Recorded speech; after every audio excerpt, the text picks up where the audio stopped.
Welcome back, DoomTubers. Doomwave's back here. Kind of a id Software update, kind of a game I just finished kind of thing.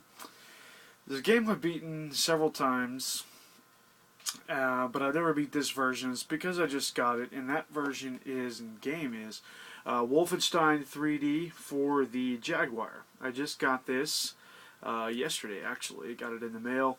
I knew it was coming, so it wasn't like a big surprise. But yeah, this is a really great port of the game. One of my favorites thus far. Actually, I really enjoyed this. What I will say about it is it's not a port. Well, it is a port of the PC game, but it's pretty different. For those of you who don't know about the Jaguar port, they've redone all of the enemy sprites and all of the weapon sprites, and they updated the music to sound more awesome. I guess I think it does do a lot for it. The music is updated, but everything looks a lot better, and it does run pretty smoothly. I didn't notice too much slowdown. I don't know. There's not a lot of negative things I can say. It's very similar to the Super Nintendo port, which I have not beaten yet. Although I will say that I did like the controls a little bit better on the Super Nintendo port. You were able to change them on the Jaguar pad. You were able to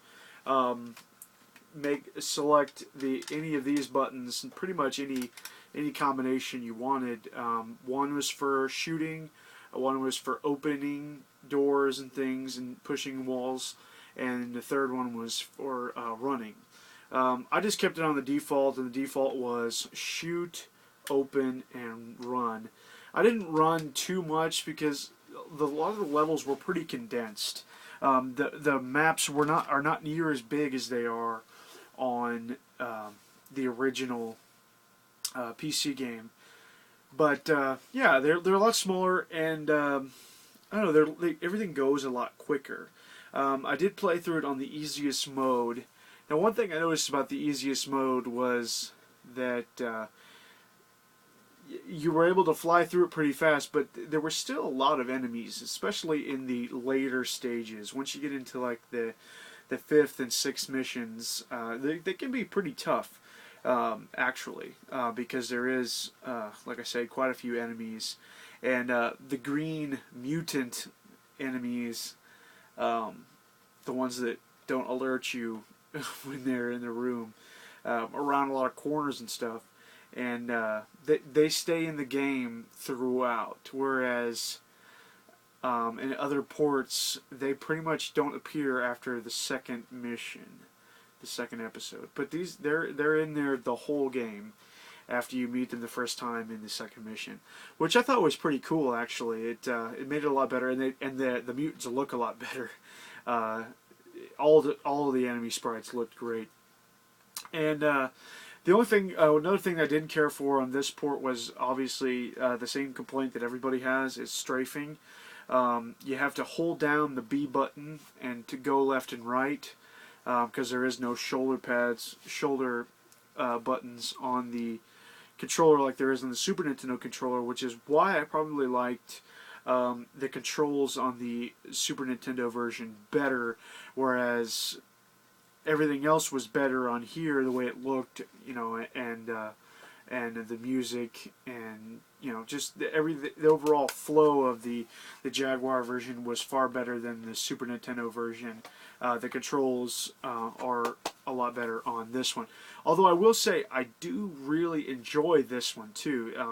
This was the first time that I had played the consoleized version of the game was on this one. Now, I also played it recently and beat it on the Xbox Live Arcade. I downloaded it. I think it was like 400 Microsoft points, which I think ends up being like $5 or something like that. And that was awesome. Like it's a direct port of the the computer version, which was very cool to get to play that original version that I played growing up on the DOS computer on a console. That was great. So I really love that. Everything was in the same place. All the secrets and all the treasure and all the items were in the same places that they were on the PC. And all the enemies looked the same, the sound the same, the music was the same, everything was the same. Nothing was changed. But it was kind of a fresh, kind of a new vibe and a new feeling. And the bosses are different too. The bosses on the console ones, some of them don't even appear in the original PC version. Although I think one or two of them, maybe all of them, are in like the Spear of Destiny. There was like the Uber Mutant, who looked like the regular mutants. He had like 4 arms and was big. The Death Knight, he was the big mecha, black mecha thing. Looked kind of like Mecha Hitler, but the armor was black and had like rocket launchers and stuff. He was actually pretty tough to beat. That's the one I got stuck on the Super Nintendo port. I couldn't beat him on the Super Nintendo, and then I just gave up. Another cool thing about the Jaguar version is you could save your game. I actually don't know if you can do that on the Super Nintendo. I don't think I tried, but you can actually save your game.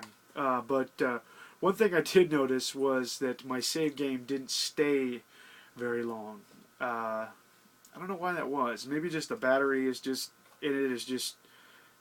too old. It did save it overnight, but I played it a little bit this morning, and then when I put it back in this evening to go ahead and finish up, my save game was lost. So I looked up a cheat code to skip levels, so I didn't have to play through all the first 5 episodes, because I was at episode 6, the last episode, which is the toughest one, and I just didn't feel like playing through the first 5 again. So I did look up some cheats, and it's kind of a cool. The cheats are really easy, and I didn't use cheats to finish the game. Just to clarify, just to skip to level 6-1. But the Jaguar controller really lends itself to putting in cheat codes, because the cheat combinations were just numbers. You just punch in a series of numbers on the keypad on the Jaguar controller, and that's the way it worked. And also to save your game, you just press 1 for the first save file, 2 or 3 for second and third save file. But when you saved your game, it just saved you where you were at in the beginning of the level. So whenever you got to wherever you saved in the level, if you load your game, it's just going to start you back at the beginning of that level with the amount of ammunition and the weapons you had coming into the level, not where you saved. Which I thought was okay. I was okay with that. Although it was nice on the Xbox Live version to be able to save wherever you wanted. That way, you could save right before you entered a tough spot, and if you died, you could just load your game right there, and you didn't have to go through the entire level again, which was really nice on like episode 6. I keep harping on episode 6, but the levels are so long, so maze-like, and so big on episode 6 that it's tough to not use saves. So that was really cool on the Xbox Live port. And I called up the Wikipedia page for Wolfenstein 3D to see how many versions now it is that I need to get still. And there's several that I probably won't ever get. Some of the old computer versions. Like there's a Mac version, an Amiga 1200 version, Apple II, Acorn Archimedes, I'm not sure what that is, NEC, PC, I think that must be PC Engine, not sure. But if so, I need to try that one out. But I have the Super Nintendo version, I have the Jaguar version, I need to get the Game Boy Advance version, and I'd like to try the 3DO version, but once again I need a 3DO, so it looks like I need to get 3DO and a PC Engine to finish out the console versions. And it's also on Windows Mobile, which I don't have, iOS, which I do have, and I've played and beat it on iOS. PlayStation Network, I don't have it on there. The only thing I have that has PlayStation Network is I have a PSP. So I might try to download that sometime if I can get it on the PSP. I'm not sure I can. or when I get a PS3. I'll probably get it on there. And then Xbox Live Arcade. So then I will have finished the spectrum that is Wolfenstein 3D. So far, the only one that I need to get immediately, or not immediately, but for a console that I have, looks like the Game Boy Advance version. And I'm not sure, I don't know anything about that. I don't know if it's port of the PC version or one of these console versions. But anyway, I'd like to try it out and see what it's like, because Wolfenstein is definitely one of my favorite games of all time, and it's one of those games that it doesn't really matter. I can just kind of always just play it. It doesn't really matter to me. It doesn't get old. Kind of like Doom. It's just one of those things. It's my go-to game, one of my go-to games, and I don't really get tired of playing it. So, other than that, though, I think that's about it for Wolfenstein. I don't have any of the other games in the series,